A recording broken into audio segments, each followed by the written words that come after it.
Book Third, Chapter 1 of The Ambassadors, by Henry James. Strether told Waymarsh all about it that very evening, on their dining together at the hotel, which needn't have happened, he was all the while aware, hadn't he chosen to sacrifice to this occasion a rarer opportunity. The mention to his companion of the sacrifice was moreover exactly what introduced his recital, or, as he would have called it with more confidence in his interlocutor, his confession. His confession was that he had been captured, and that one of the features of the affair had just failed to be his engaging himself on the spot to dinner. As by such a freedom Waymarsh would have lost him, he had obeyed his scruple, and he had likewise obeyed another scruple, which bore on the question of his himself bringing a guest. Waymarsh looked gravely ardent over the finished soup at this array of scruples. Strether hadn't yet quite got used to being so unprepared for the consequences of the impression he produced. It was comparatively easy to explain, however, that he hadn't felt sure his guest would please. The person was a young man whose acquaintance he had made but that afternoon in the course of rather a hindered enquiry for another person, an enquiry his new friend had just prevented in fact from being vain. "Oh," said Strether, "I've all sorts of things to tell you." And he put it in a way that was a virtual hint to Waymarsh to help him to enjoy the telling. He waited for his fish, he drank of his wine, he wiped his long moustache, he leaned back in his chair, he took in the two English ladies who had just creaked past them and whom he would even have articulately greeted if they hadn't rather chilled the impulse; so that all he could do was, by way of doing something, to say "Merci, François," out quite loud when his fish was brought. Everything was there that he wanted, everything that could make the moment an occasion, that would do beautifully, everything but what Waymarsh might give. The little waxed salle à manger was sallow and sociable. François, dancing over it, all smiles, was a man and a brother. The high-shouldered patronne, with her high-held, much-rubbed hands, seemed always assenting exuberantly to something unsaid. The Paris evening, in short, was, for Strether, in the very taste of the soup, in the goodness, as he was innocently pleased to think of it, of the wine, in the pleasant coarse texture of the napkin and the crunch of the thick-crusted bread. These were all things congruous with his confession, and his confession was that he had—it would come out properly just there if Waymarsh would only take it properly—agreed to breakfast out, at 12 literally, the next day. He didn't quite know where; the delicacy of the case came straight up in the remembrance of his new friend's "We'll see, I'll take you somewhere"; for it had required little more than that, after all, to let him right in. He was affected after a minute, face to face with his actual comrade, by the impulse to overcolour. There had already been things in respect to which he knew himself tempted by this perversity. If Waymarsh thought them bad he should at least have his reason for his discomfort. So Strether showed them as worse. Still, he was now, in his way, sincerely perplexed. Chad had been absent from the Boulevard Malesherbes, was absent from Paris altogether. He had learned that from the concierge, but had nevertheless gone up, there were no two ways about it, from an uncontrollable, a really, if one would, depraved curiosity. The concierge had mentioned to him that a friend of the tenant of the Troisième was for the time in possession, and this had been Strether's pretext for a further inquiry, an experiment carried on, under Chad's roof, without his knowledge. "I found his friend in fact there keeping the place warm, as he called it, for him, Chad himself being, as appears, in the south. He went a month ago to Cannes, and though his return begins to be looked for it can't be for some days. I might, you see, perfectly have waited a week, might have beaten a retreat as soon as I got this essential knowledge. But I beat no retreat, I did the opposite. I stayed, I dawdled, I trifled. Above all I looked round. I saw, in fine, and—I don't know what to call it—I sniffed. It's a detail, but it's as if there were something very good to sniff." Waymarsh's face had shown his friend an attention apparently so remote that the latter was slightly surprised to find it at this point abreast with him. "Do you mean to smell? What of?" "A charming scent, but I don't know." Waymarsh gave an inferential grunt. "Does he live there with a woman?" "I don't know." Waymarsh waited an instant for more, then resumed. "Has he taken her off with him?"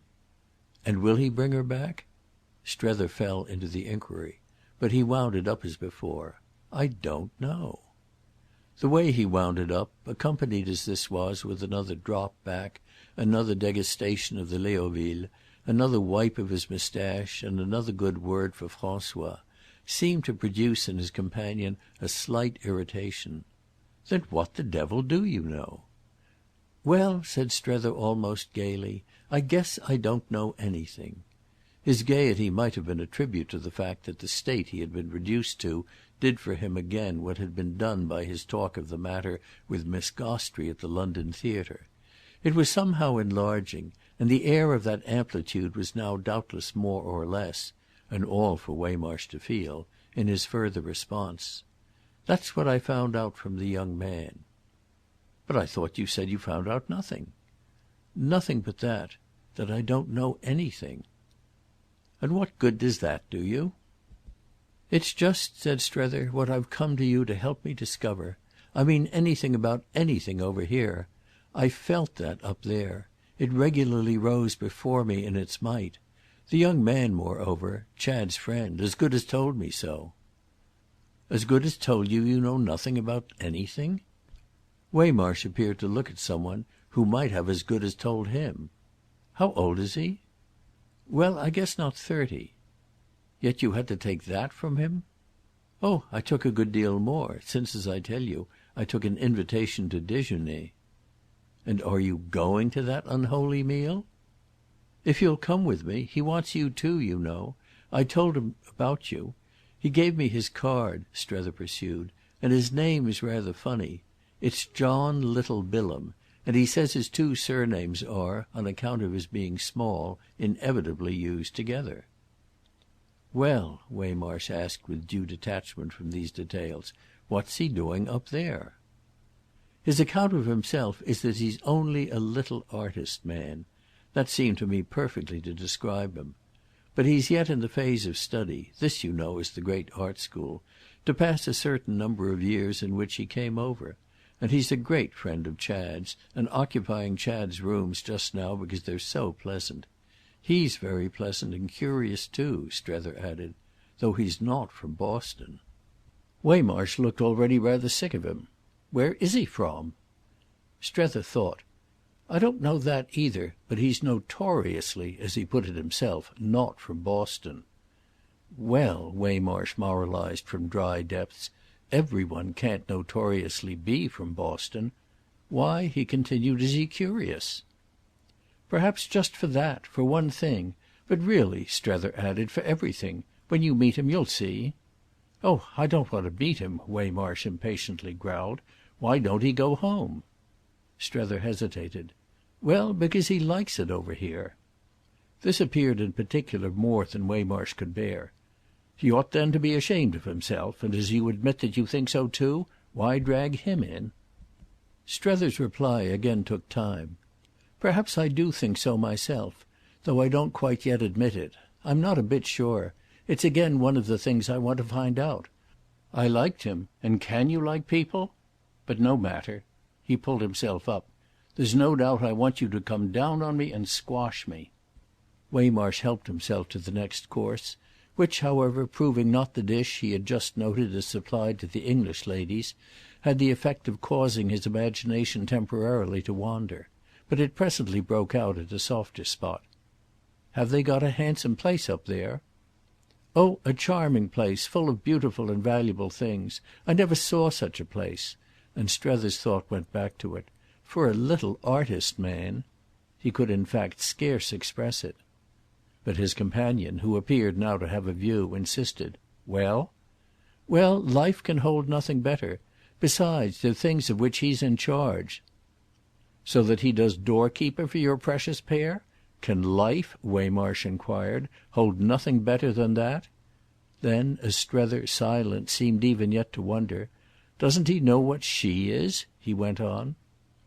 "I don't know. I didn't ask him. I couldn't. It was impossible. You wouldn't either. Besides, I didn't want to. No more would you." Strether in short explained it at a stroke. "You can't make out over here what people do know." "Then what did you come over for?" "Well, I suppose exactly to see for myself, without their aid." "Then what do you want mine for?"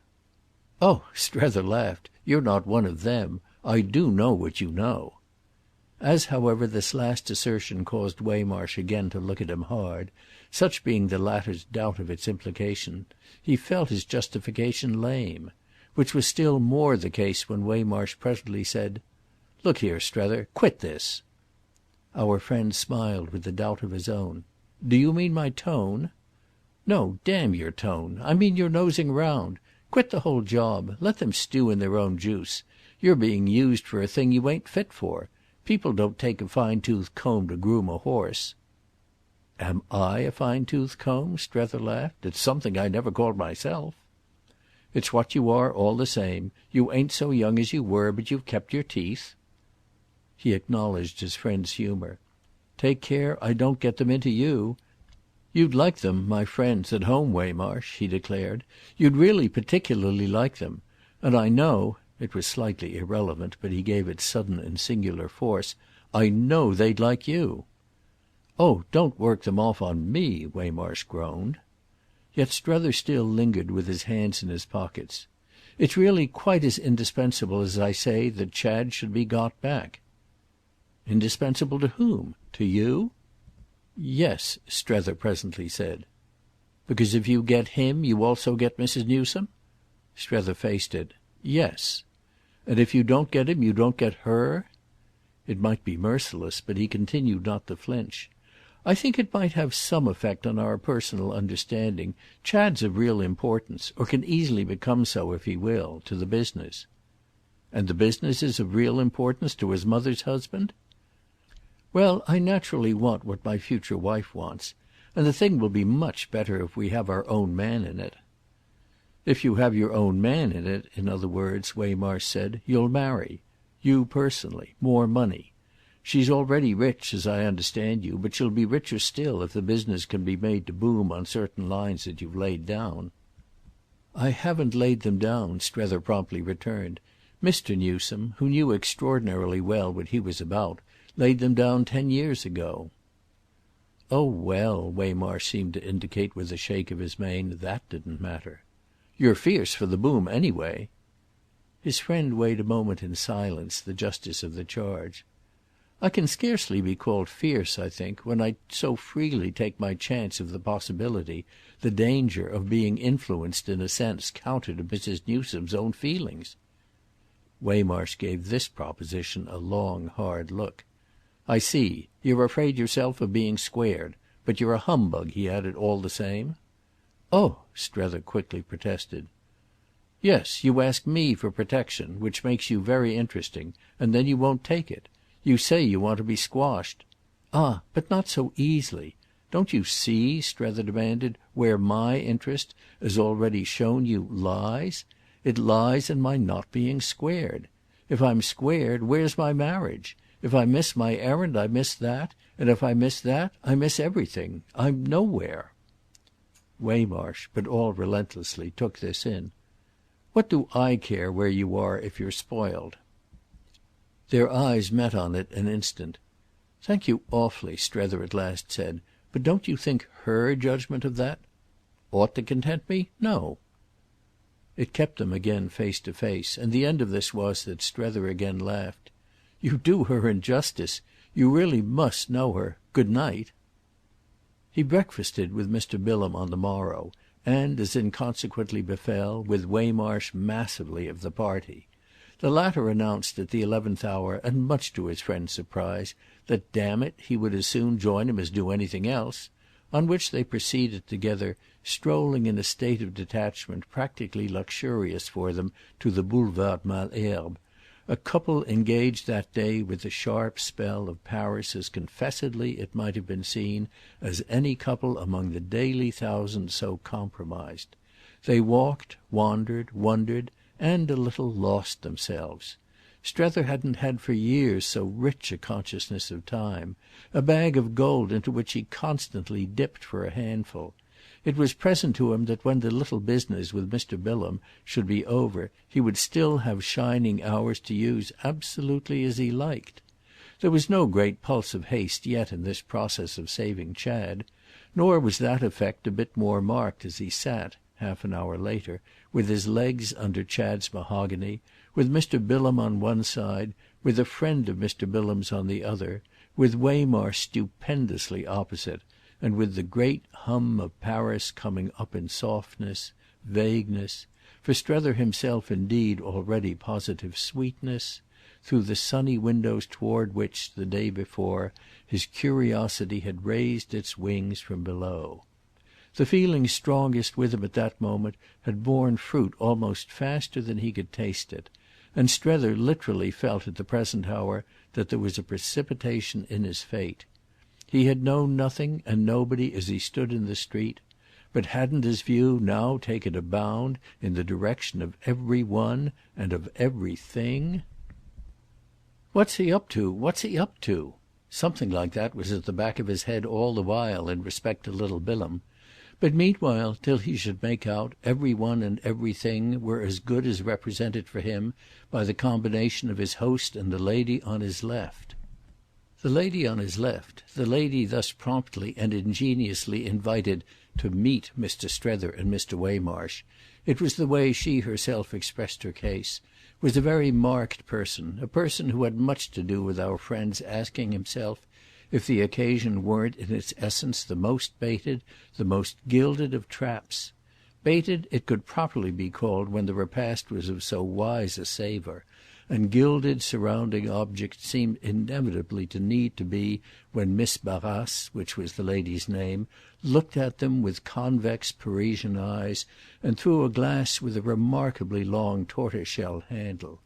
Why Miss Barrace? Mature, meagre, erect and eminently gay, highly adorned, perfectly familiar, freely contradictious and reminding him of some last-century portrait of a clever head without powder, why Miss Barrace should have been in particular the note of a trap Strether couldn't on the spot have explained.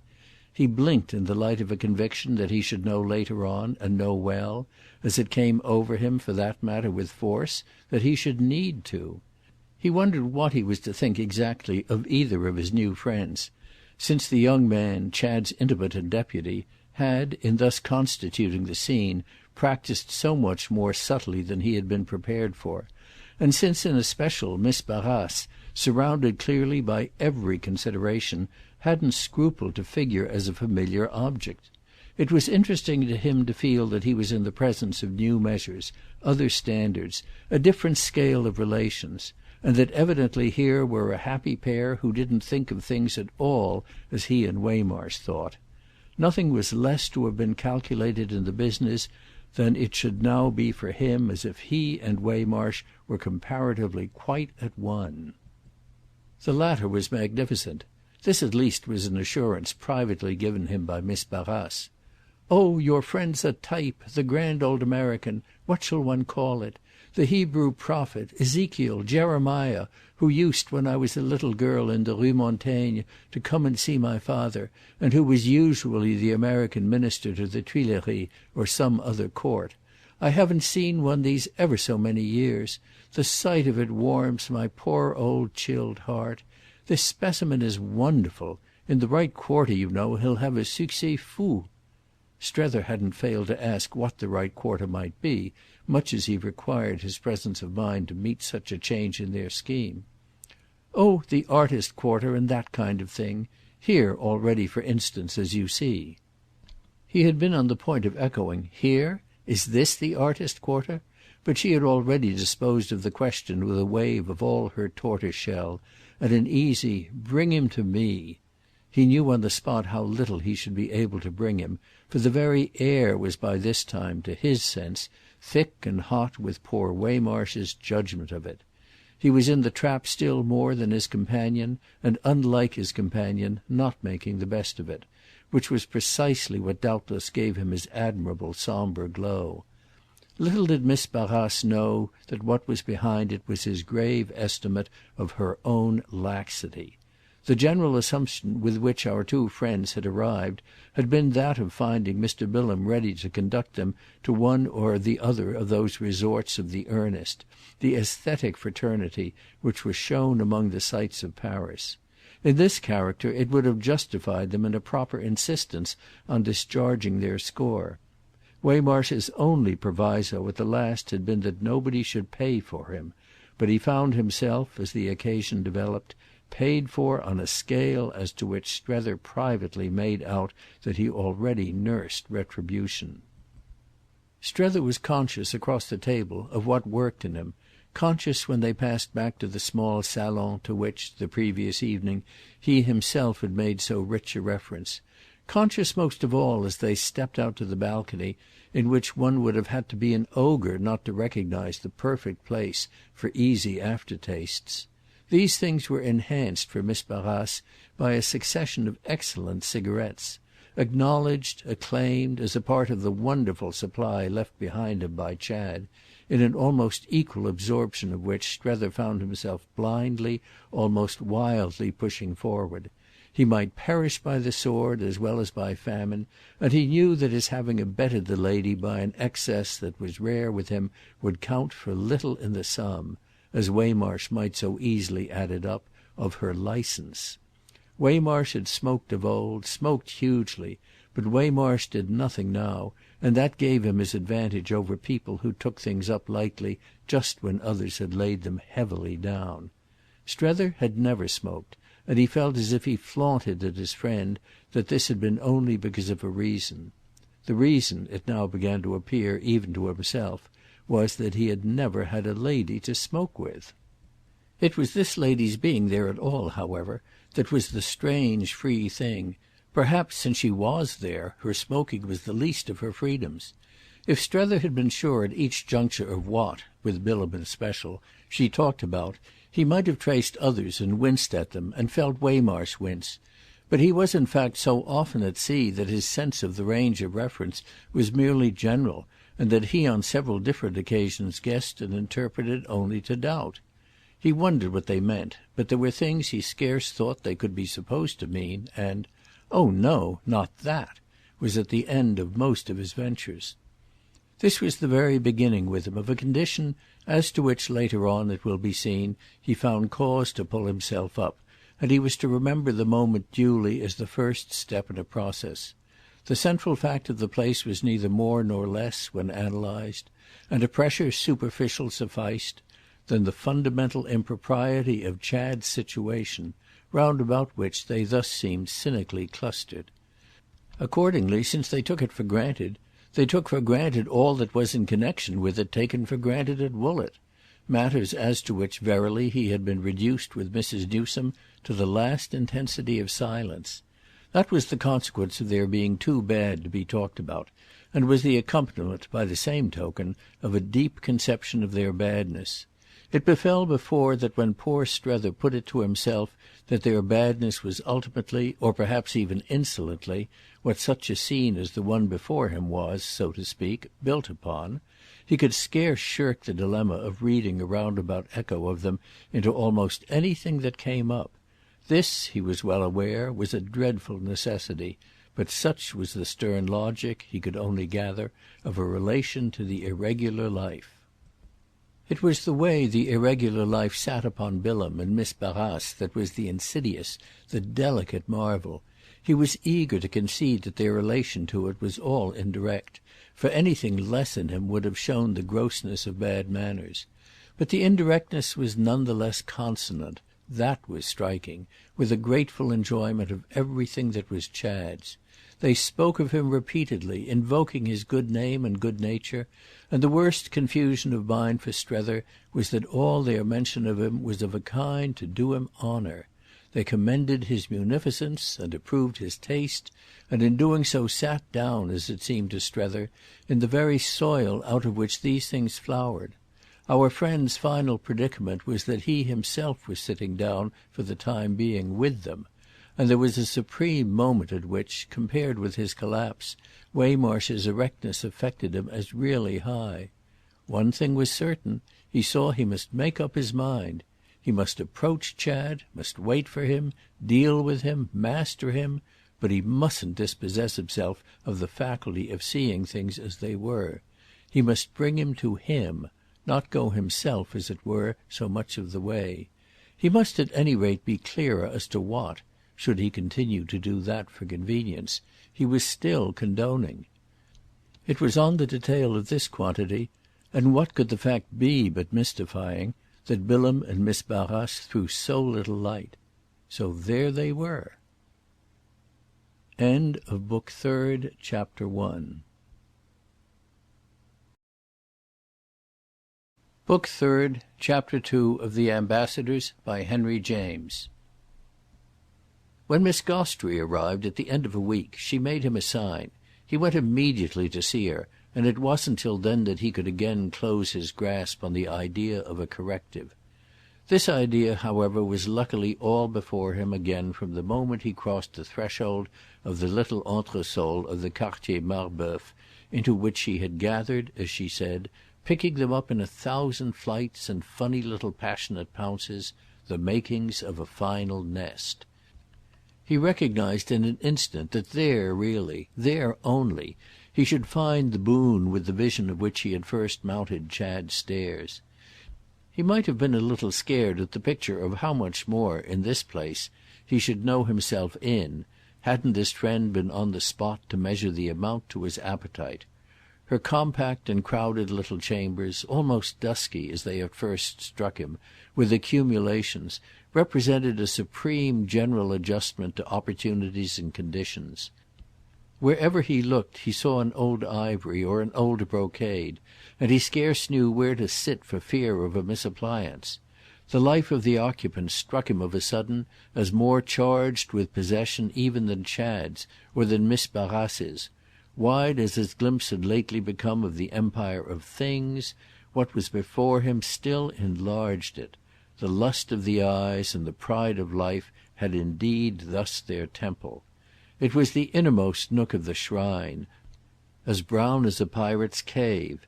In the brownness were glints of gold, patches of purple were in the gloom, objects all that caught, through the muslin, with their high rarity, the light of the low windows.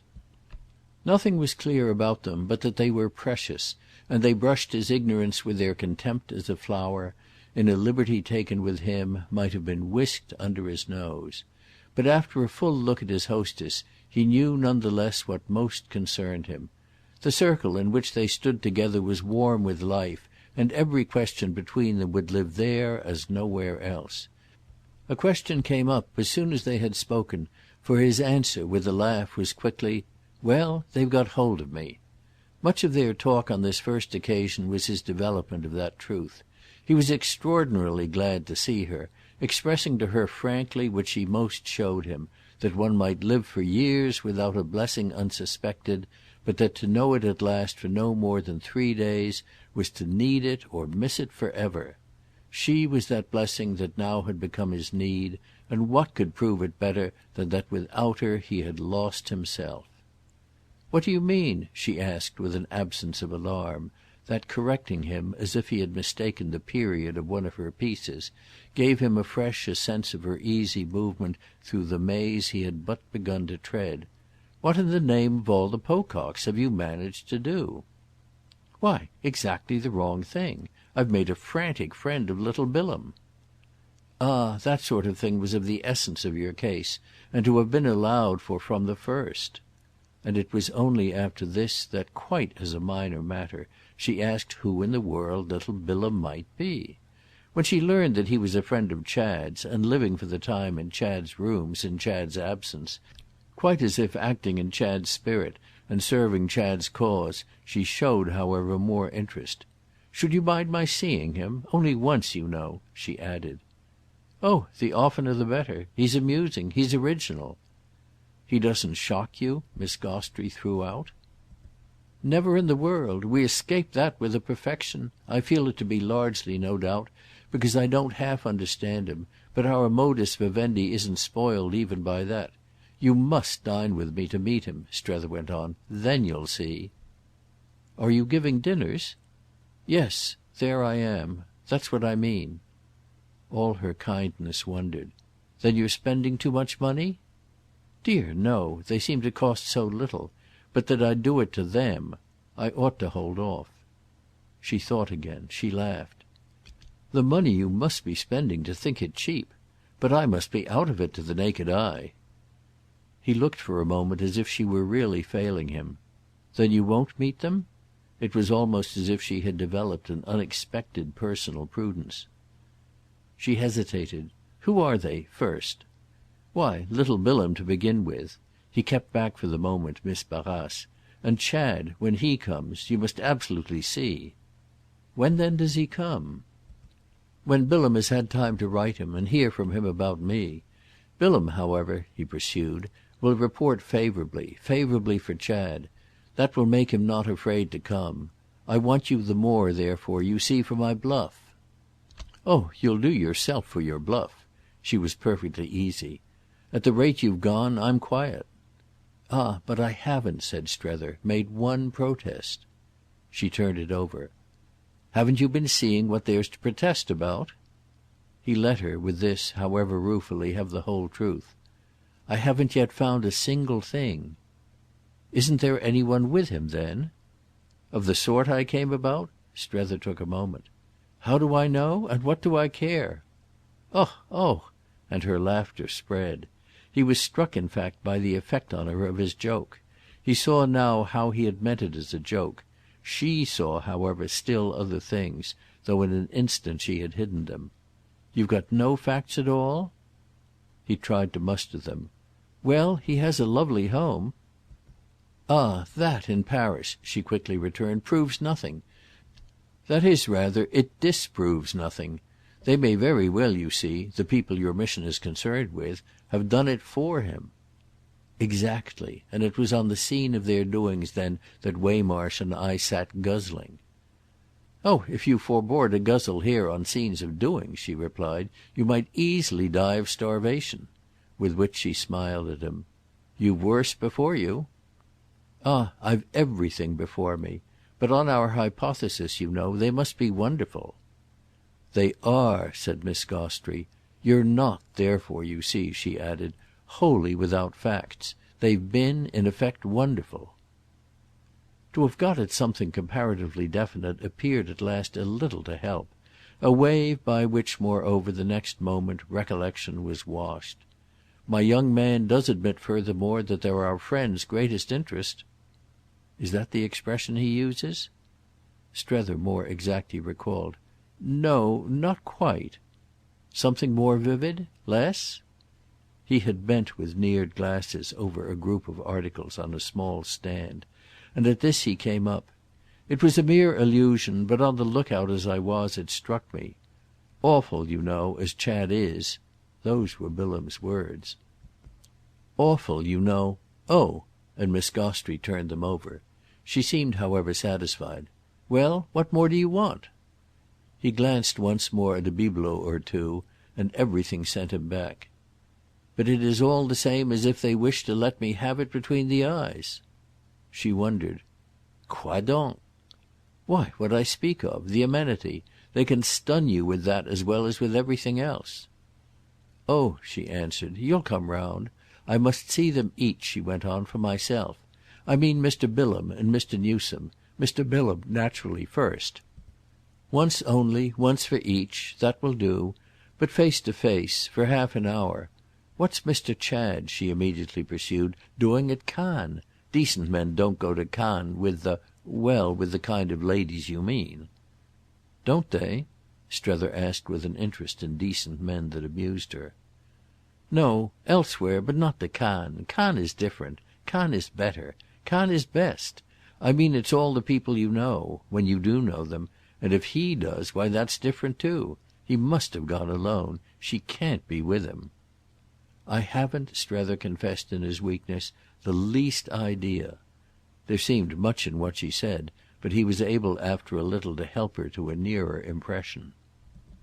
The meeting with little Bilham took place, by easy arrangement, in the great gallery of the Louvre, and when standing with his fellow visitor before one of the splendid Titians, the overwhelming portrait of the young man with the strangely shaped glove and the blue-grey eyes, he turned to see the third member of their party advance from the end of the waxed and gilded vista. He had a sense of having at last taken hold. He had agreed with Miss Gostrey, it dated even from Chester, for a morning at the Louvre, and he had embraced independently the same idea as thrown out by little Bilham, whom he had already accompanied to the Museum of the Luxembourg. The fusion of these schemes presented no difficulty, and it was to strike him again that at little Bilham's company contrarieties in general dropped. "Oh, he's all right. He's one of us," Miss Gostrey, after the first exchange, soon found a chance to murmur to her companion; and Strether, as they proceeded and paused, and while a quick unanimity between the two appeared to have phrased itself in half a dozen remarks, Strether knew that he knew almost immediately what she meant, and took it as still another sign that he had got his job in hand. This was the more grateful to him that he could think of the intelligence now serving him as an acquisition positively new. He wouldn't have known even the day before what she meant, that is if she meant, what he assumed, that they were intense Americans together. He had just worked round, and with a sharper turn of the screw than any yet, to the conception of an American intense as little Bilham was intense. The young man was his first specimen. The specimen had profoundly perplexed him. At present, however, there was light. It was by little Bilham's amazing serenity that he had at first been affected, but he had inevitably, in his circumspection, felt it as the trail of the serpent, the corruption, as he might conveniently have said, of Europe; whereas the promptness with which it came up for Miss Gostrey but as a special little form of the oldest thing they knew justified it at once to his own vision as well. He wanted to be able to like his specimen with a clear good conscience, and this fully permitted it. What had muddled him was precisely the small artist man's way—it was so complete—of being more American than anybody; but it now for the time put Strether vastly at his ease to have this view of a new way. The amiable youth then looked out, as it had first struck Strether, at a world in respect to which he hadn't a prejudice. The one our friend most instantly missed was the usual one in favour of an occupation accepted. Little Bilham had an occupation, but it was only an occupation declined, and it was by his general exemption from alarm, anxiety or remorse on this score that the impression of his serenity was made. He had come out to Paris to paint, to fathom, that is, at large, that mystery, but study had been fatal to him so far as anything could be fatal, and his productive power faltered in proportion as his knowledge grew. Strether had gathered from him that at the moment of his finding him in Chad's rooms he hadn't saved from his shipwreck a scrap of anything but his beautiful intelligence and his confirmed habit of Paris. He referred to these things with an equal fond familiarity, and it was sufficiently clear that as an outfit they still served him. They were charming to Strether through the hour spent at the Louvre, where indeed they figured for him as an unseparated part of the charged iridescent air, the glamour of the name, the splendour of the space, the colour of the masters. Yet they were present too wherever the young man led, and the day after the visit to the Louvre they hung, in a different walk, about the steps of our party. He had invited his companions to cross the river with him, offering to show them his own poor place, and his own poor place, which was very poor, gave to his idiosyncrasies for Strether, the small sublime indifference and independences that had struck the latter as fresh, an odd and engaging dignity. He lived at the end of an alley that went out of an old short cobbled street, a street that went in turn out of a new long smooth avenue, street and avenue and alley having, however, in common a sort of social shabbiness, and he introduced him to the rather cold and blank little studio which he had lent to a comrade for the term of his elegant absence. The comrade was another ingenuous compatriot, to whom he had wired that tea was to await them regardless, and this reckless repast, and the second ingenuous compatriot, and the far-away makeshift life, with its jokes and its gaps, its delicate daubs and its 3 or 4 chairs, its overflow of taste and conviction, and its lack of nearly all else, these things wove round the occasion a spell to which our hero unreservedly surrendered. He liked the ingenuous compatriots, for two or three others soon gathered. He liked the delicate daubs and the free discriminations, involving references indeed, involving enthusiasms and execrations that made him, as they said, sit up. He liked above all the legend of good-humoured poverty, of mutual accommodation fairly raised to the romantic, that he soon read into the scene. The ingenuous compatriots showed a candour, he thought, surpassing even the candour of Woollett. They were red-haired and long-legged. They were quaint and queer and dear and droll. They made the place resound with the vernacular, which he had never known so marked as when figuring for the chosen language, you must suppose, of contemporary art. They twanged with a vengeance the aesthetic lyre. They drew from it wonderful airs. This aspect of their life had an admirable innocence, and he looked on occasion at Maria Gostrey to see to what extent that element reached her. She gave him, however, for the hour, as she had given him the previous day, no further sign than to show how she dealt with boys, meeting them with the air of old Parisian practice that she had for every one, for everything in turn. Wonderful about the delicate daubs, masterful about the way to make tea, trustful about the legs of chairs, and familiarly reminiscent of those, in the other time, the named, the numbered, or the caricatured, who had flourished or who had failed, disappeared or arrived, she had accepted with the best grace her second course of Little Bilham, and had said to Strether, the previous afternoon on his leaving them, that since her impression was to be renewed she would reserve judgment till after the new evidence. The new evidence was to come, as it proved, in a day or two. He soon had from Maria a message to the effect that an excellent box at the Français had been lent her for the following night, it seeming on such occasions not the least of her merits that she was subject to such approaches. The sense of how she was always paying for something in advance was equalled on Strether's part only by the sense of how she was always being paid, all of which made for his consciousness, in the larger air, of a lively bustling traffic, the exchange of such values as were not for him to handle. She hated, he knew, at the French play anything but a box, just as she hated at the English anything but a stall, and a box was what he was already in this phase girding himself to press upon her. But she had for that matter her community with Little Bilham. She too, always, on the great issues, showed as having known in time. It made her constantly beforehand with him, and gave him mainly the chance to ask himself how on the day of their settlement their account would stand. He endeavoured even now to keep it a little straight by arranging that if he accepted her invitation she should dine with him first. But the upshot of this scruple was that at 8 o'clock on the morrow he awaited her with Waymarsh under the pillared portico. She hadn't dined with him, and it was characteristic of their relation that she had made him embrace her refusal without in the least understanding it. She ever caused her rearrangements to affect him as her tenderest touches. It was on that principle, for instance, that, giving him the opportunity to be amiable again to Little Bilham, she had suggested his offering the young man a seat in their box. Strether had dispatched for this purpose a small blue missive to the Boulevard Malesherbes, but up to the moment of their passing into the theatre he had received no response to his message. He held, however, even after they had been for some time conveniently seated, that their friend, who knew his way about, would come in at his own right moment.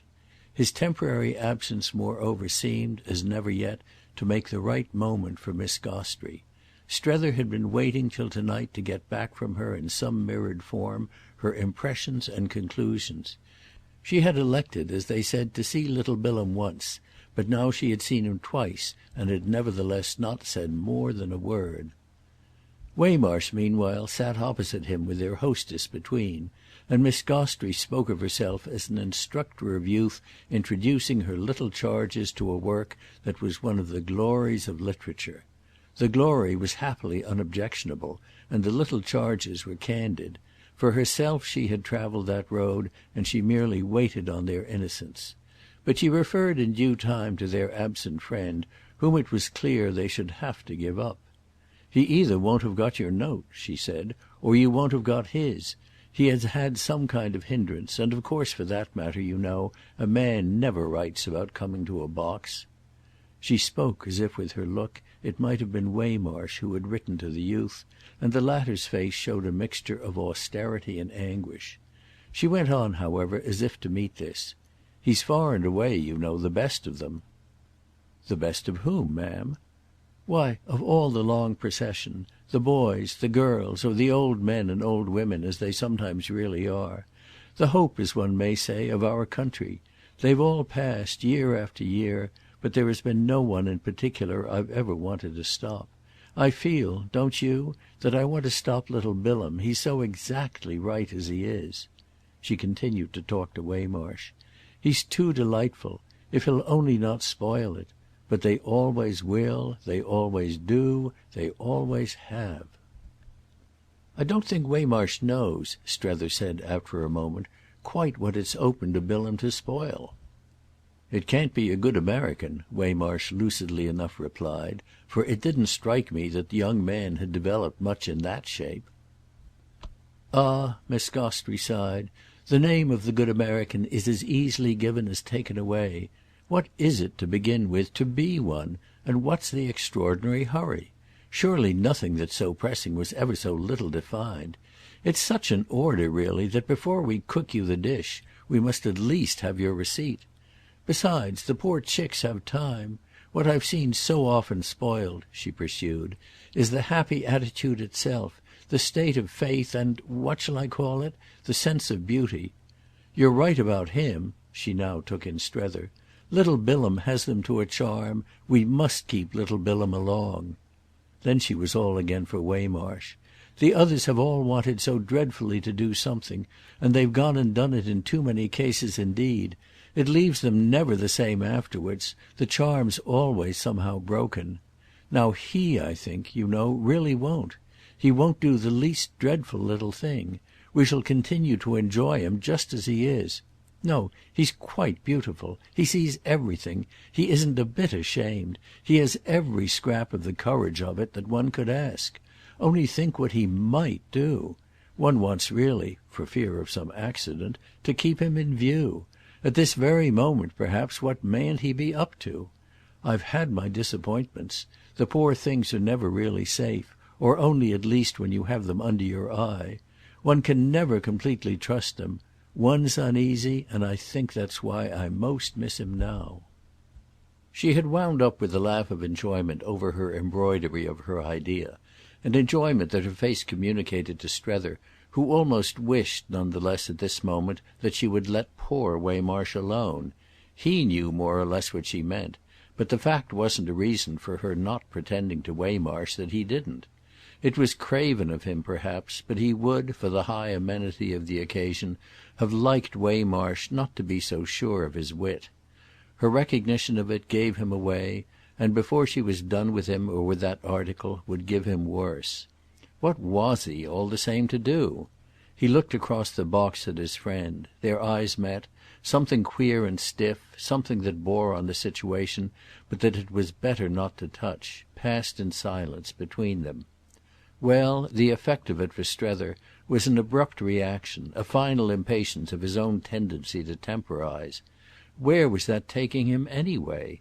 It was one of the quiet instants that sometimes settle more matters than the outbreaks dear to the historic muse.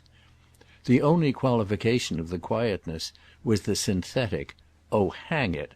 into which Strether's share of the silence soundlessly flowered. It represented, this mute ejaculation, a final impulse to burn his ships.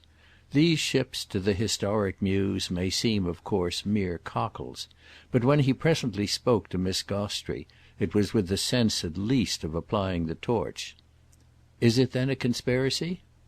"Between the two young men? Well, I don't pretend to be a seer or prophetess," she presently replied, "but if I'm simply a woman of sense he's working for you to-night. I don't quite know how, but it's in my bones. and she looked at him at last as if, little material as she yet gave him, he'd really understand. "For an opinion, that's my opinion. He makes you out too well not to." "Not to work for me to night?" Strether wondered. "Then I hope he isn't doing anything very bad." "They've got you," she portentously answered. "Do you mean he is—?" "They've got you," she merely repeated. Though she disclaimed the prophetic vision, she was at this instant the nearest approach he had ever met to the priestess of the oracle. The light was in her eyes. "You must face it now." He faced it on the spot. "They had arranged?" "Every move in the game, and they've been arranging it ever since. He has had every day his little telegram from Cannes." It made Strether open his eyes. "Do you know that?" "I do better. I see it. This was, before I met him, what I wondered whether I was to see. But as soon as I met him I ceased to wonder, and our second meeting made me sure. I took him all in. He was acting—he is still—on his daily instructions." "So that Chad has done the whole thing?" "Oh no, not the whole. We've done some of it. You and I and Europe." "Europe, yes," Strether mused. "Dear old Paris," she seemed to explain. But there was more, and with one of her turns she risked it. "And dear old Waymarsh. You," she declared, "have been a good bit of it." He sat massive. "A good bit of what, ma'am?" "Why, of the wonderful consciousness of our friend here. You've helped too in your way to float him to where he is." "And where the devil is he?" She passed it on with a laugh.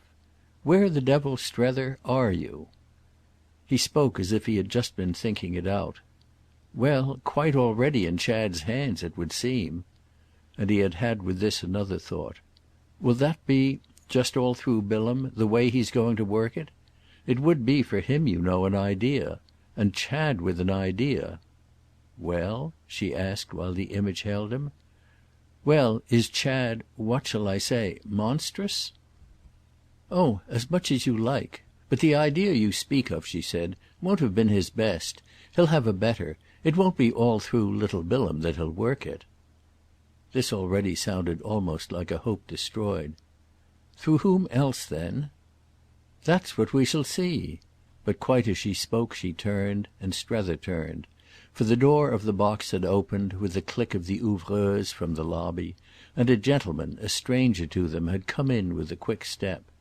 The door closed behind him, and though their faces showed him his mistake, his air, which was striking, was all good confidence.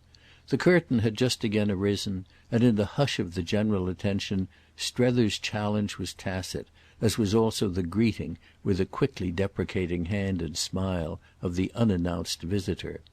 He discreetly sighed that he would wait, would stand, and these things in his face, one look from which he had caught, had suddenly worked for Miss Gostrey. She fitted to them all an answer for Strether's last question. The solid stranger was simply the answer, as she now, turning to her friend, indicated. She brought it straight out for him. It presented the intruder. "Why, through this gentleman." The gentleman indeed, at the same time, though sounding for Strether a very short name, did practically as much to explain. Strether gasped the name back. Then only had he seen Miss Gostrey had said more than she knew. They were in the presence of Chad himself.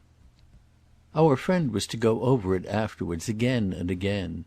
He was going over it much of the time that they were together, and they were together constantly for 3 or 4 days. The note had been so strongly struck during that first half hour that everything happening since was comparatively a minor development. The fact was that his perception of the young man's identity, so absolutely checked for a minute, had been quite one of those sensations that count in life. He had certainly never known one that had acted, as he might have said, with more of a crowded rush. And the rush, though both vague and multitudinous, had lasted a long time, protected, as it were, yet at the same time aggravated by the circumstance of its coinciding with a stretch of decorous silence. They couldn't talk without disturbing the spectators in the part of the balcony just below them, and it, for that matter, came to Strether, being a thing of the sort that did come to him, that these were the accidents of a high civilization, the imposed tribute to propriety, the frequent exposure to conditions, usually brilliant, in which relief has to await its time.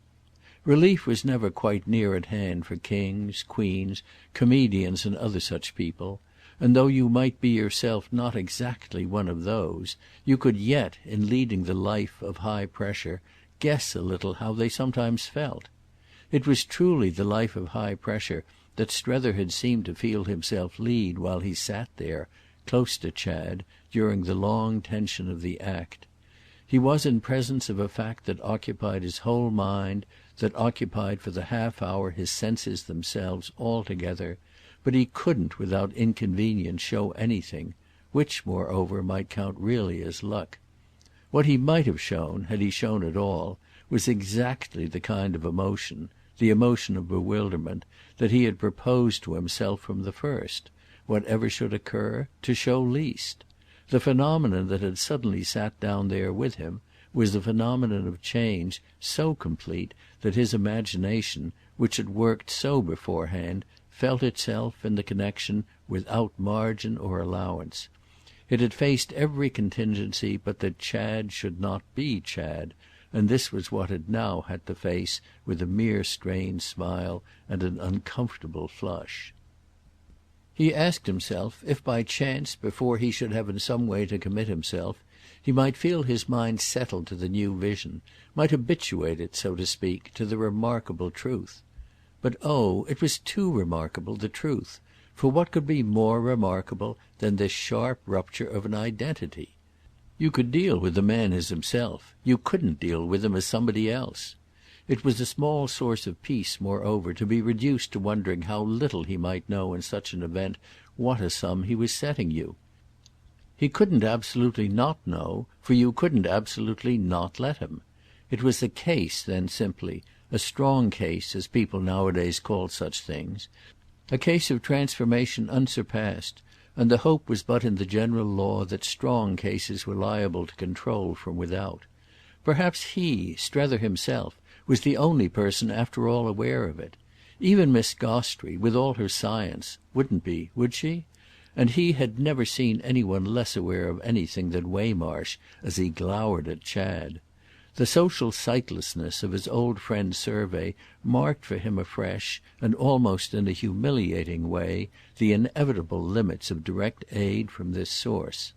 He was not certain, however, of not drawing a shade of compensation from the privilege, as yet untasted, of knowing more about something in particular than Miss Gostrey did. His situation too was a case, for that matter, and he was now so interested, quite so privately agog about it, that he had already an eye to the fun it would be to open up to her afterwards. He derived during his half hour no assistance from her, and just this fact of her not meeting his eyes played a little, it must be confessed, into his predicament. He had introduced Chad in the first minutes under his breath, and there was never the primness in her of the person unacquainted, but she had none the less betrayed at first no vision but of the stage, where she occasionally found a pretext for an appreciative moment that she invited Waymarsh to share. The latter's faculty of participation had never had, all round, such an assault to meet, the pressure on him being the sharper for this chosen attitude in her, as Strether judged it, of isolating, for their natural intercourse, Chad and himself. This intercourse was meanwhile restricted to a frank, friendly look from the young man, something markedly like a smile, but falling far short of a grin, and to the vivacity of Strether's private speculation as to whether he carried himself like a fool. He didn't quite see how he could so feel as one without somehow showing as one. The worst of that question, moreover, was that he knew it as a symptom the sense of which annoyed him. If I'm going to be odiously conscious of how I may strike the fellow, he reflected, it was so little what I came out for that I may as well stop before I begin. This sage consideration, too, distinctly seemed to leave untouched the fact that he was going to be conscious. He was conscious of everything but of what would have served him. He was to know afterwards, in the watches of the night, that nothing would have been more open to him than after a minute or two to propose to Chad to seek with him the refuge of the lobby. He hadn't only not proposed it, but had lacked even the presence of mind to see it as possible. He had stuck there like a schoolboy, wishing not to miss a minute of the show, for though that portion of the show then presented, he hadn't had an instant's real attention. He couldn't, when the curtain fell, have given the slightest account of what had happened. He had therefore, further, not at that moment acknowledged the amenity added by this acceptance of his awkwardness to Chad's general patience. Hadn't he none the less known at the very time, known it stupidly and without reaction, that the boy was accepting something? He was modestly benevolent, the boy. That was at least what he had been capable of the superiority of making out his chance to be, and one had oneself literally not had the gumption to get in ahead of him. If we should go into all that occupied our friend in the watches of the night, we should have to mend our pen, but an instance or two may mark for us the vividness with which he could remember. He remembered the two absurdities that, if his presence of mind had failed, were the things that had most to do with it. He had never in his life seen a young man come into a box at 10 o'clock at night, and would, if challenged on the question in advance, have been scarce ready to pronounce as to different ways of doing so. But it was in spite of this definite to him that Chad had had a way that was wonderful, a fact carrying with it an implication that, as one might imagine it, he knew he had learned how. Here already then were abounding results. He had on the spot, and without the least trouble of intention, taught Strether that even in so small a thing as that there were different ways. He had done in the same line still more than this, had by a mere shake or two of the head made his old friend observe that the change in him was perhaps more than anything else, for the eye, a matter of the marked streaks of grey, extraordinary at his age, in his thick black hair, as well as that this new feature was curiously becoming to him, did something for him, as characterization, also, even of all the good things in the world, as refinement, that had been a good deal wanted. Strether felt, however, he would have had to confess that it wouldn't have been easy just now, on this and other counts, in the presence of what had been supplied, to be quite clear as to what had been missed.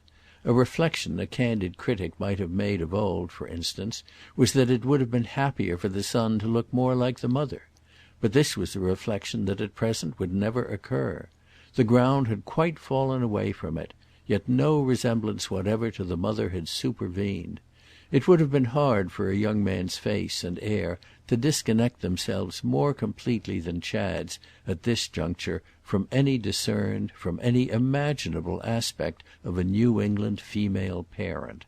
That of course was no more than had been on the cards, but it produced in Strether none the less one of those frequent phenomena of mental reference with which all judgment in him was actually beset.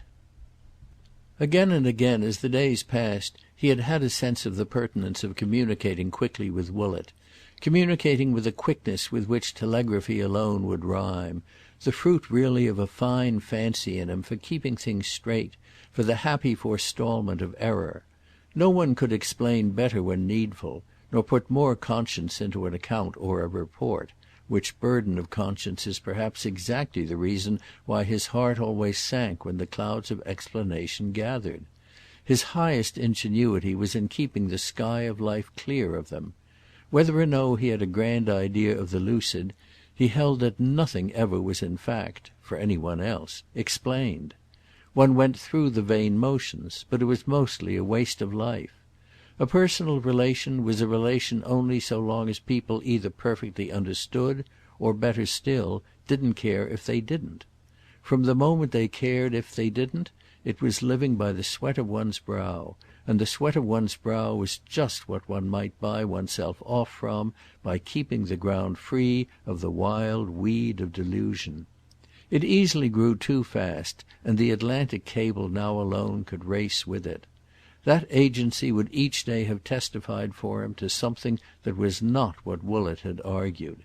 He was not at this moment absolutely sure that the effect of the morrow's, or rather of the night's, appreciation of the crisis wouldn't be to determine some brief missive. have at last seen him, but oh dear! Some temporary relief of that sort seemed to hover before him. It hovered somehow as preparing them all, yet preparing them for what? If he might do so more luminously and cheaply, he would tick out in 4 words, "Awfully old, grey hair." To this particular item in Chad's appearance he constantly, during their mute half-hour, reverted, as if so very much more than he could have said had been involved in it.